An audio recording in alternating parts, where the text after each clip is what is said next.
Mr. Speaker, Mr. Vice President, distinguished members of the Senate and the House, distinguished guests, ladies and gentlemen, back in June 1957, Nobusuke Kishi, my grandfather, standing right here as Prime Minister of Japan, began his address by saying, and I quote, "It is because of our strong belief in democratic principles and ideals that Japan associates herself with the free nations of the world."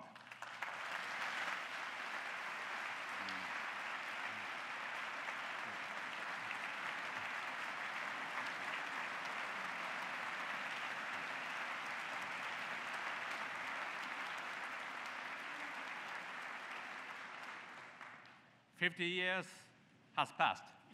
Today, I'm honored to stand here as the first Japanese Prime Minister ever to address your joint session. I extend my heartfelt gratitude to you for inviting me. I have lots of things to tell you, but I'm here with no ability nor the intention to filibuster.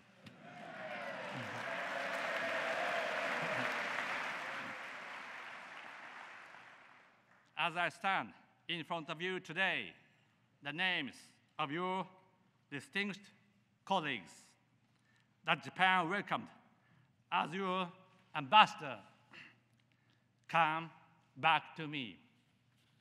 The Honorable Mike Mansfield, Walter Mondale,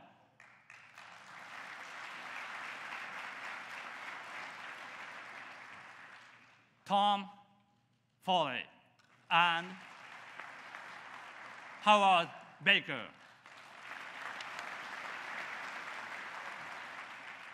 On behalf of Japanese people, thank you so very, very much for sending us such shining champions of democracy.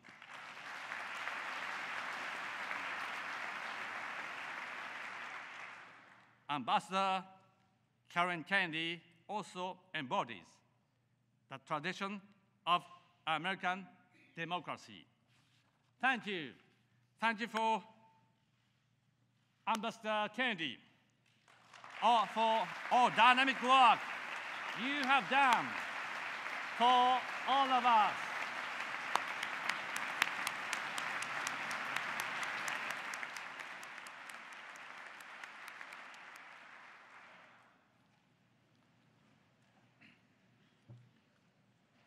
We all miss Senator Daniel Inoue, who symbolized the honor and achievement of Japanese Americans.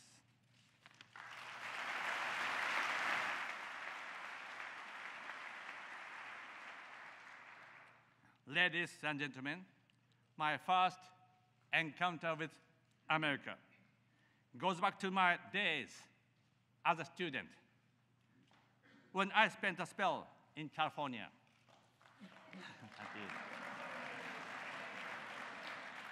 A lady named Catherine Del Francia let me live in her house.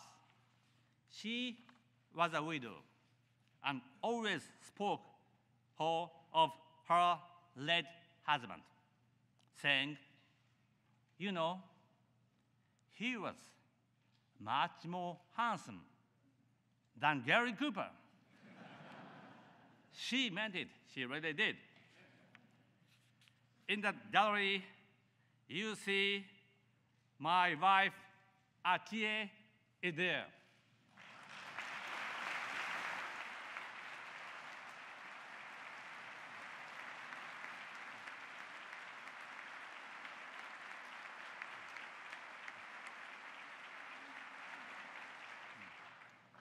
I don't dare ask what she says about me. Mrs. Delphancia's Italian cooking was simply out of this world. She was cheerful and so kind as to let lots and lots of people stop by at her house. They were so diverse. I was amazed and said to myself, America is an awesome country. Later, I took a job as a steel maker, and I was given the chance to work in New York. Here in the US, rank and hierarchy are neither here nor there. People advance based on merit. When you discuss things, you don't pay much attention to who is junior or senior. You just choose the best idea, no matter who the idea was from.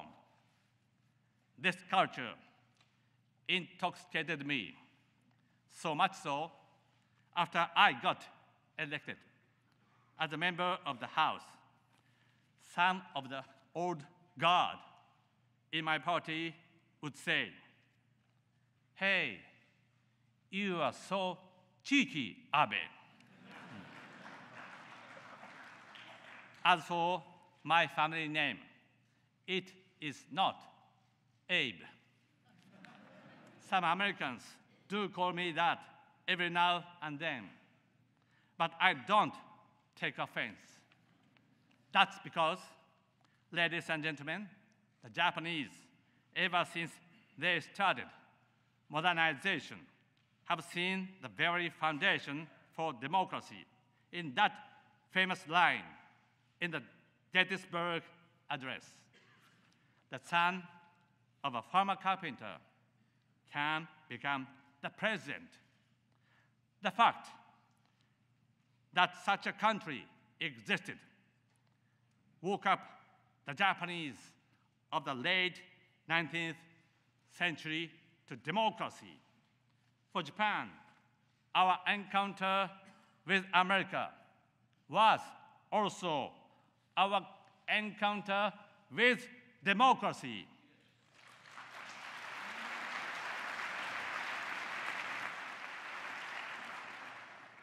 And that was more than 150 years ago, giving us a mature history together. Before coming over here, I was at the World War II Memorial. It was a place of peace and calm that struck me as a sanctuary. The air was filled with the sound of water breaking in the fountains. In one corner stands the Freedom Wall. More than 4,000 gold stars shine on the wall. I gasped with surprise to hear that each star represents the lives of 100 fallen soldiers. I believe those gold stars are a proud symbol of the sacrifices in defending freedom.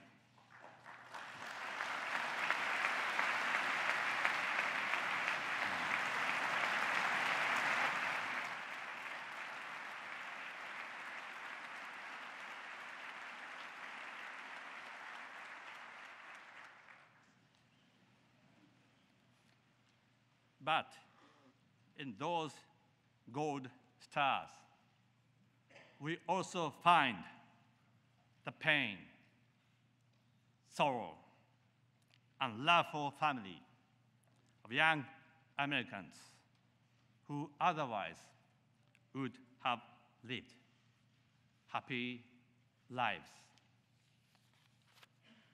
Pearl Harbor, Bataan Corridor,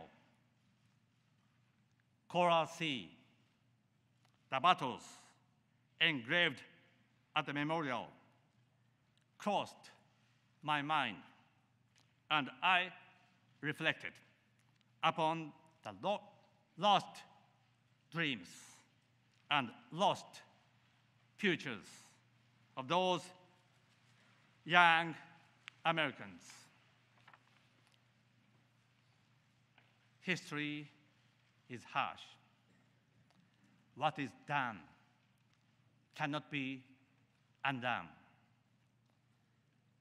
With deep repentance in my heart, I stood there in silent prayers for some time. My dear friends, on behalf of Japan and the Japanese people, I offer with profound respect my eternal condolences to the souls of all American people that were lost during World War II.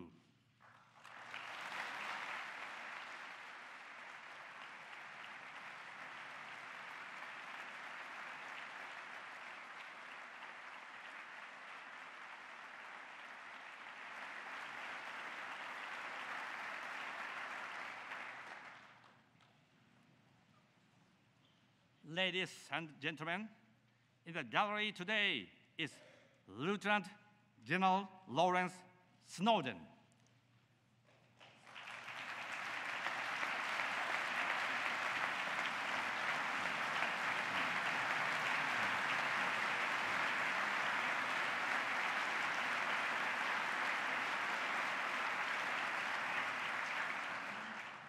"70 years ago, in February, he landed on Ioto, or the island of Iwo Jima, as a captain in command of a company.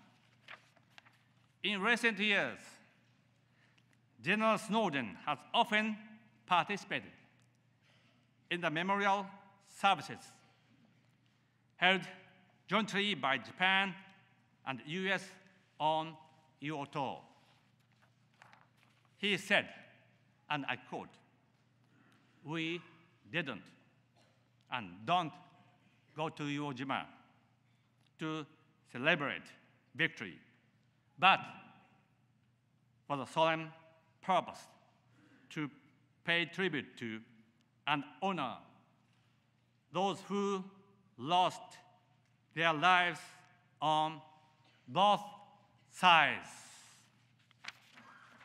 Next to General Snowden sits Diet Member Yoshitaka Shindo, who is a former member of my cabinet. His grandfather, General Tadamichi Kuribayashi, whose valor we remember even today, was the commander of the Japanese garrison during the Battle of Iwo Jima. What should we call this, if not the miracle of history? Enemies that had fought each other so fiercely have become friends, bonded in spirit.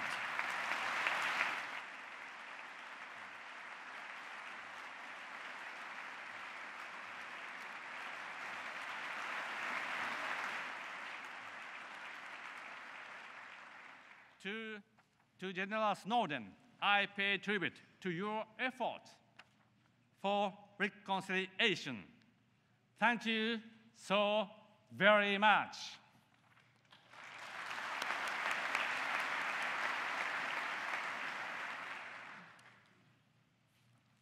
Post-war, we started out on our path,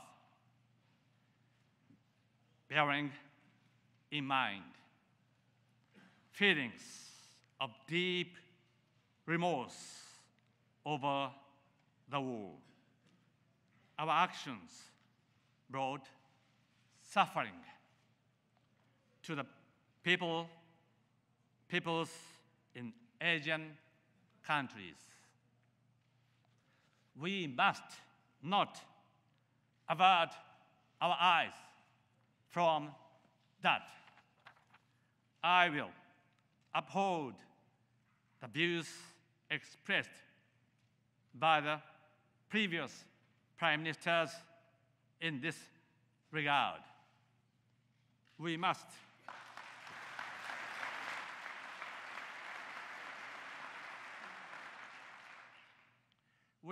all the more contribute in every respect to the development of Asia. We must spare no effort in working for the peace and prosperity of the region, reminding ourselves of all that we have come all this way. I am proud of this path we have taken.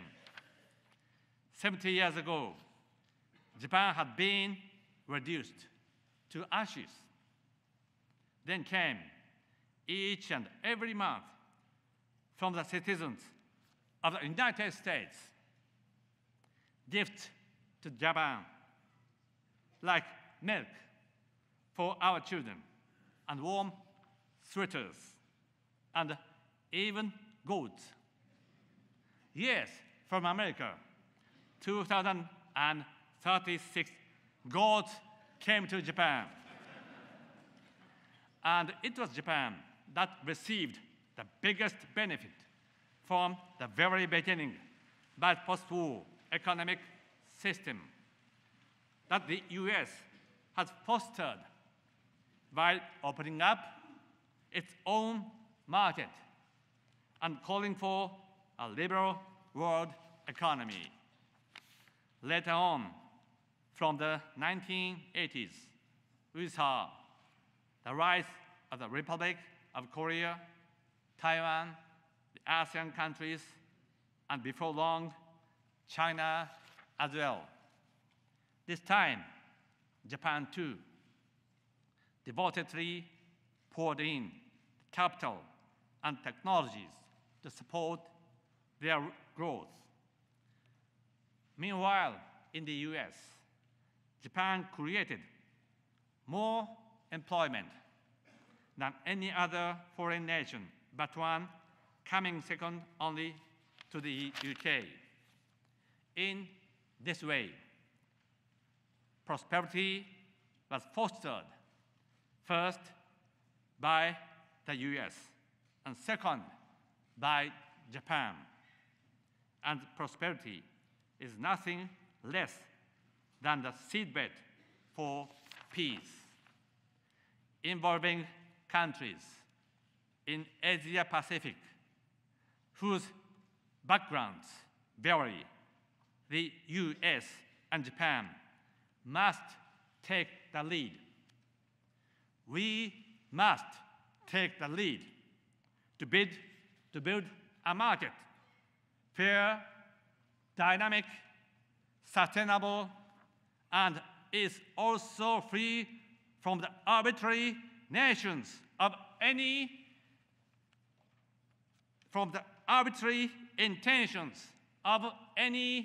nation.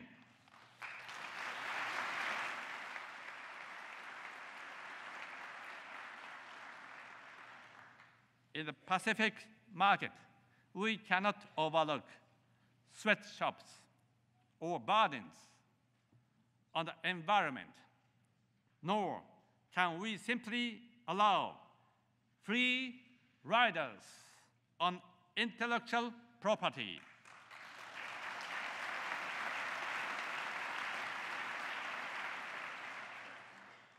No, instead, we can spread our shared values around the world and have them take root. The rule of law, democracy, and freedom.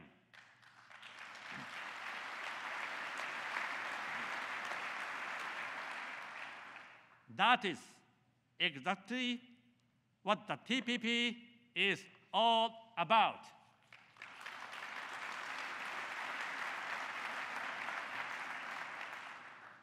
Furthermore, the TPP goes far beyond just economic benefit. It is also about our security. Long-term, its strategic value is awesome. One should never forget that. The TPP covers an area that accounts for 40% of our economy and 1/3 of global trade. We must turn the area into a region for lasting peace and prosperity. That is for the sake of our children and our children's children. As for US-Japan negotiations, the goal is near. Let us bring the TPP to a successful conclusion through our joint leadership.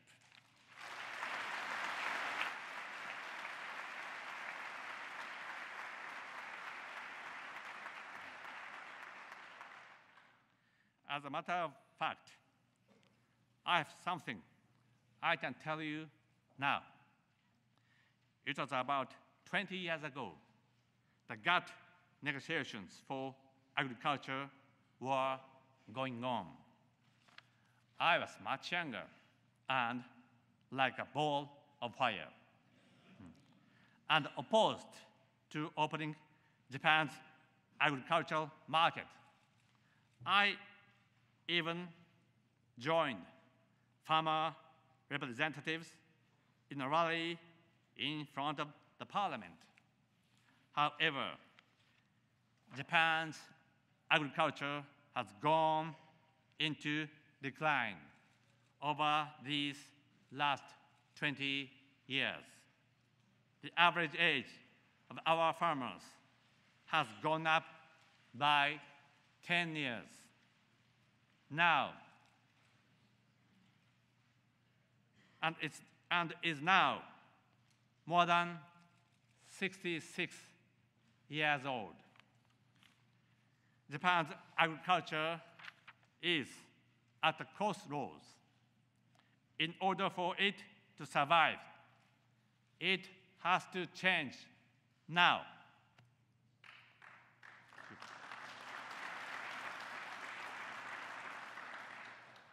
We are bringing great reforms toward agricultural policy that's been in place for decades. We are also bringing sweeping reform to our agricultural cooperatives that have not changed in 60 long years. Corporate governance in Japan is now fully in line with global standards because we made it stronger. Rock-solid regulations are being broken in such sectors as medicine and energy. And I am the spearhead to turn around, to turn around our depopulation. I'm determined to do whatever it takes. We are changing some of our old habits, to empower women so they can get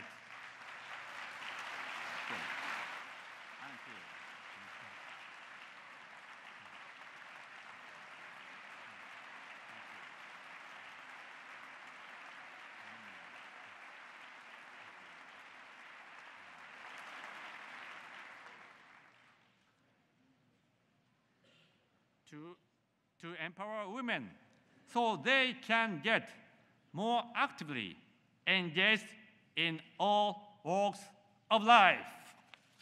In short, Japan is right in the middle of a quantum leap.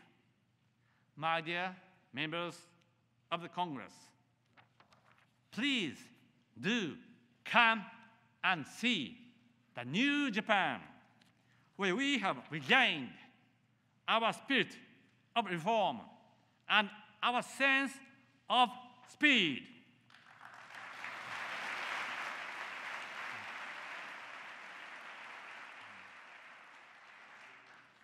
Japan will not run away from any reforms.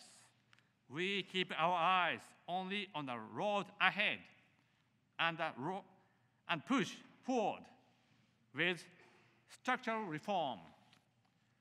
That, Tina, there is no alternative, and there is no doubt about it whatsoever.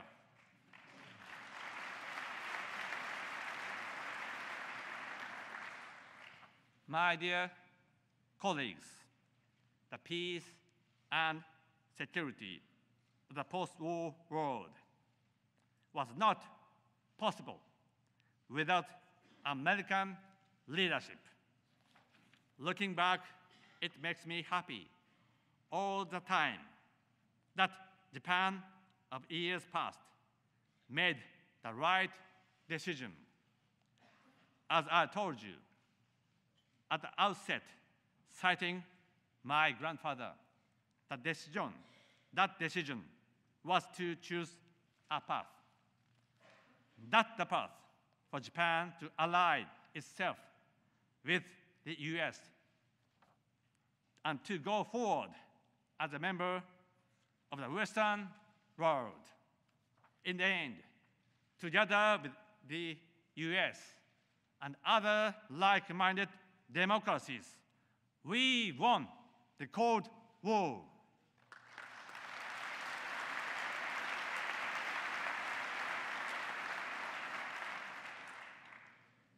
That's the path that made Japan grow and prosper.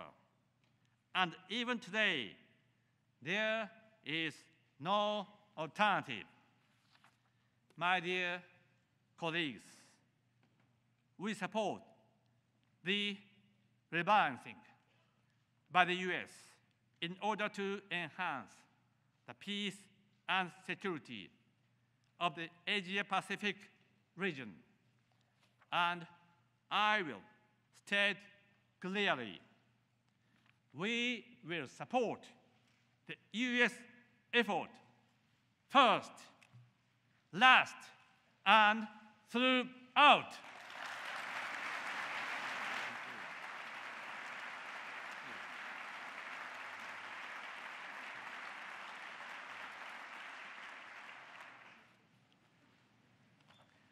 Japan has deepened its strategic relations with Australia and India. We are enhancing our cooperation across many fields with the countries of ASEAN and the Republic of Korea, adding those partners to the central pillar that is the US-Japan alliance.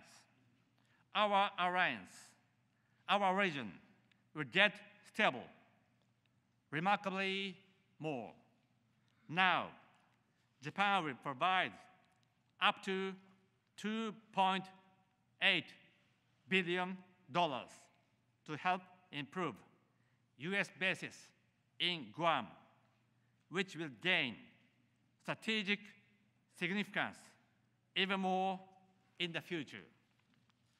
As regards the state of Asian waters, let me underscore here my 3 principles. First, states shall make their claims based on international law. Second, they shall not use force or coercion to drive their claims. And third, to settle disputes, any disputes, they shall do so by peaceful means.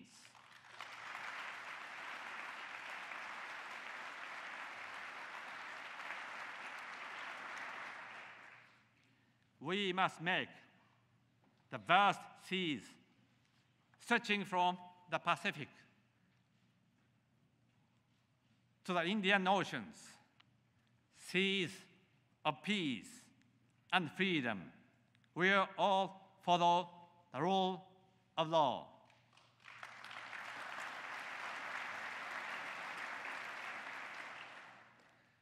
For that very reason, we must fortify the U.S.-Japan alliance. That is our responsibility.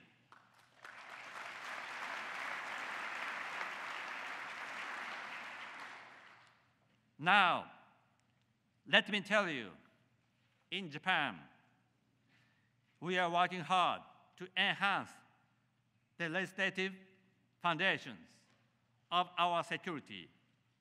Once in place, Japan will be much more able to provide a seamless response for all levels of crisis.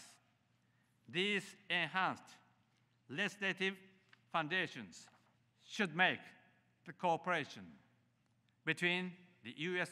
military and Japan's self-defense forces ever stronger, and the alliance still more solid, providing credible deterrence for the peace in the region. The reform is the first of its kind and a sweeping one in our post-war history. We will achieve this by this coming summer.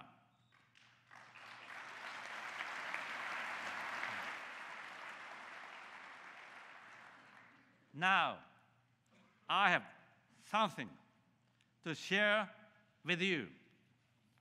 The day before yesterday, Secretaries Kerry and Carter met our Foreign Minister Kishida and Defense Minister Nakatani for consultations. As a result, we now have a new framework, a framework to better put together the forces of the US and Japan, a framework that is in line with the legislative attempts going on in Japan. That is what's necessary to build peace, more reliable peace in the region, and that is namely the new defense cooperation guidelines.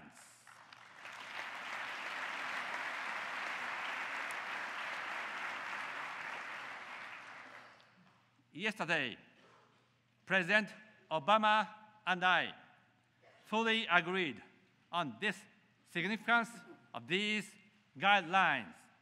Ladies and gentlemen, we agreed on a document that is historic.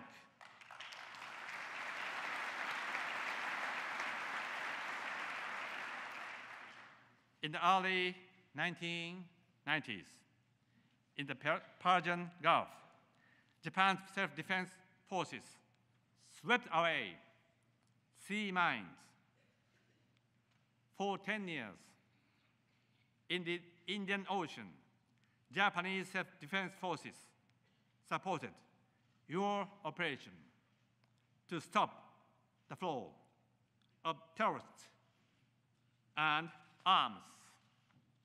Meanwhile, in Cambodia, the Golan Heights, Iraq, Haiti, and South Sudan, members of our self-defense forces provided humanitarian support and peacekeeping operations. Their number amounts to 50,000. Based on this track record, we are resolved to take yet more responsibility for the peace and stability in the world.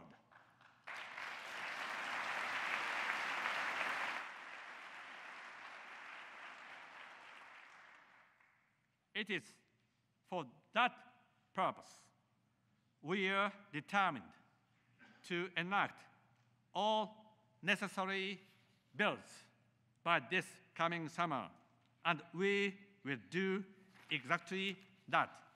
We must make sure human security will be preserved in addition to national security. That's our belief, firm and solid. We must do our best so that every individual gets education, medical support, and an opportunity to rise to be self-reliant.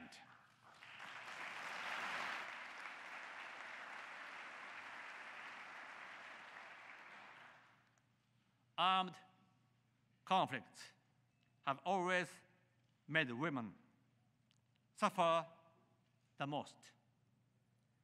In our age, we must realize the kind of world where finally women are free from human rights abuses.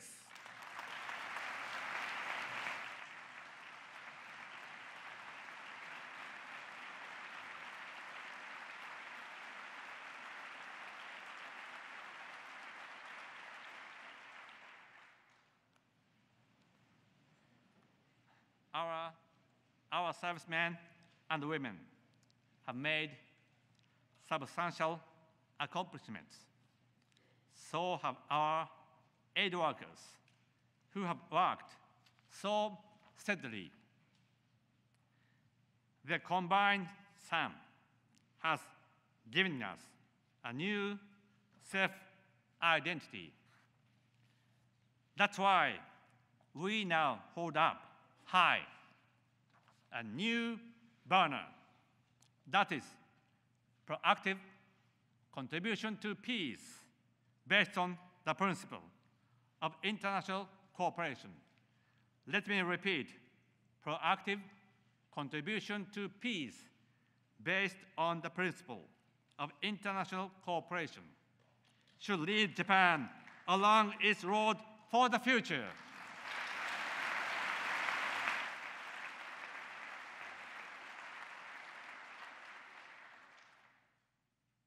Problems we face include terrorism, infectious diseases, natural disasters, and climate change.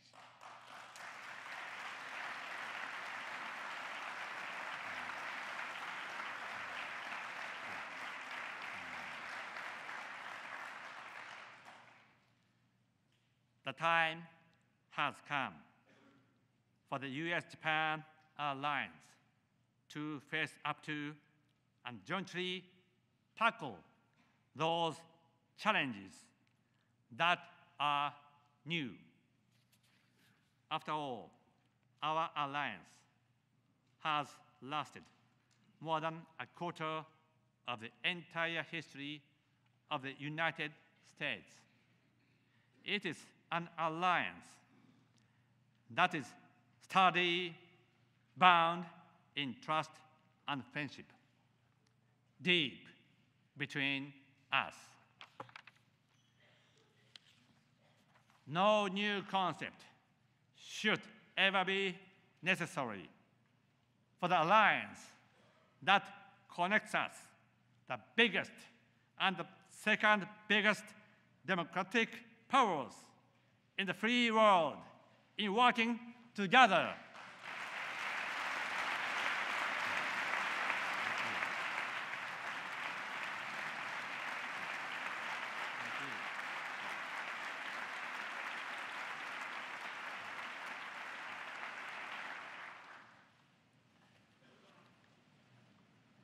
Always, it is an alliance that cherishes our shared values of the rule of law, respect for human rights, and freedom.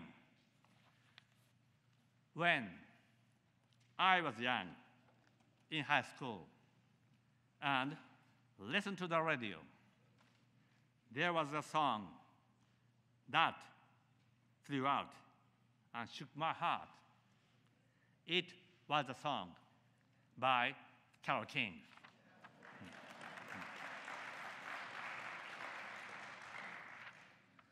When you are down and troubled, close your eyes and think of me, and I'll be there to brighten up even your darkest night. And that day, March 11, 2011, a big quake, a tsunami, and a nuclear accident hit the northeastern part of Japan. The darkest night fell upon Japan. But it was then we saw the U.S. armed forces rushing to Japan to the rescue at a scale never seen or heard before. Lots and lots of people from all corners of the U.S.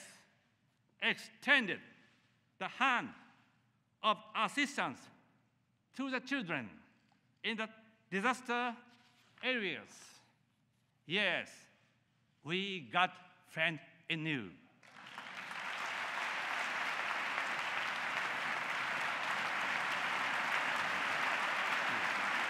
Thank you.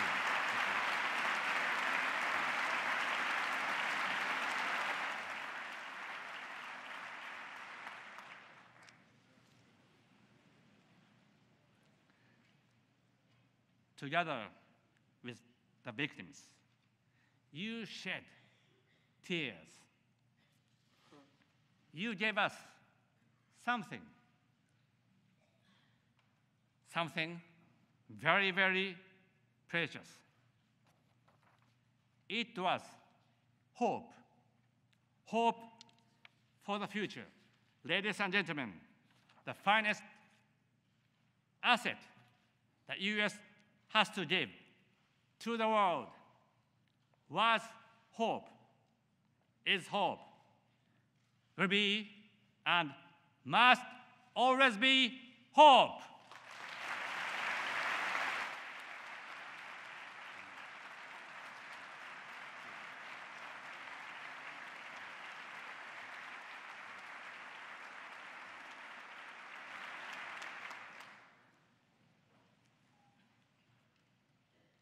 Distinguished representatives of the citizens of the United States, let us call the U.S.-Japan alliance an alliance of hope. Let the two of us, America and Japan, join our hands together and do our best to make the world a better, a much better place to live, alliance of hope. Together, we can make difference. Thank you so much.